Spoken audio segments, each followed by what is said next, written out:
Hello everybody, this is Shane Walton of Lefty Guitars here, and I'm here to introduce a guitar that's come through the house here. Actually a vintage Japanese Fender.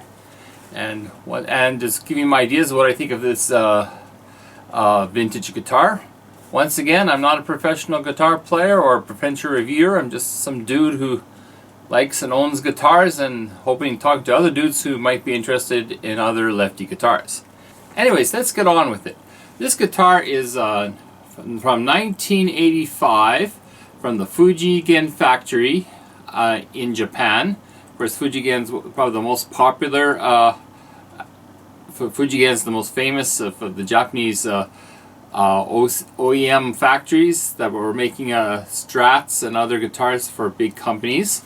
Of course, the story goes right that the Fender was having trouble getting into the Asian market because the Japanese quality was just too good, so they decided to couldn't beat them, join them. So then, I think in 1982 they took out some factories and started to make Fenders for the Japanese market, like this one here. And then, of course, in 1984, I think when they were trying to make their own new American factory, they were short on products, so they had brought up a lot of these Japanese models over to America.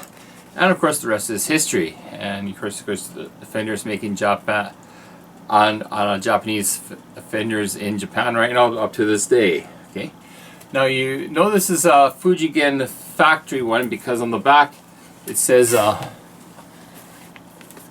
made in Japan, not crafted in Japan. So these made in Japans from that era were all from the FGN factory there. Okay, and so this is right now it's my oldest guitar I own. I had a 79 Greco a little while ago. I've had an 84 Hondo before, but this is right now the oldest guitar I presently own.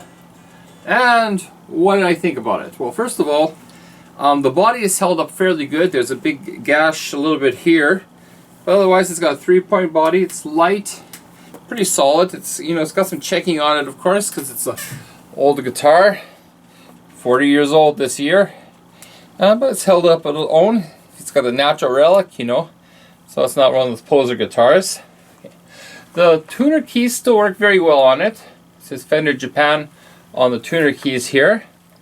Okay, and the headstock looks really nice and sleek. The neck itself the neck pocket's very good on that. The neck itself is very good and sturdy, almost looks new. And the nut seems cut fairly well. There's a little bit of a gash in it, probably with the age. The pickups, of course, get a little bit rusted with time. The switch is, of course, on the bridge where I usually just play is fine. It gets a little bit a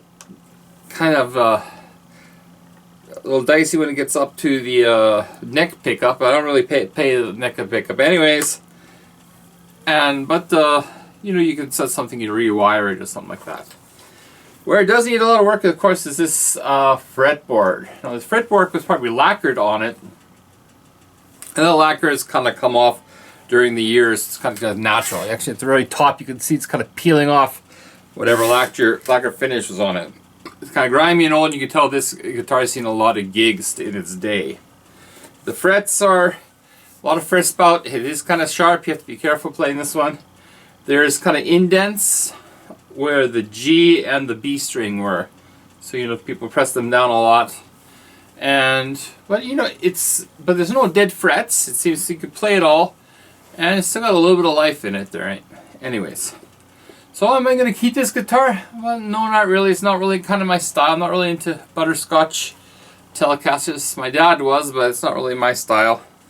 Also, the action, for some reason these ashtray type of bridges, I always find the action to be kind of high on them. A little higher than I want it to be. Not like I'm kind of more into the shredder with kind of lower action, like under a millimeter. But this is like good 2 millimeters up top here, and it's fun to noodle around a little bit on it. But I don't know. I'd rather be playing that Schecter behind me. Or I have my own Telecaster myself. But it's nice, if you're into vintage and you want something that's naturally relic, this would be kind of the way to go. It looks like it's lasted 40 years, it'll probably last another 40, I think, if you keep it up well. Anyways, that's just kind of a kind of a short little introduction to this FGN on a left-handed Fender that came through my house there. Be shipping it off here soon, but just for posterity, I thought I'd make a short video. So I hope you liked it, and hope you're enjoying playing whatever guitars you have available to you at present. So take care, everybody. Salut.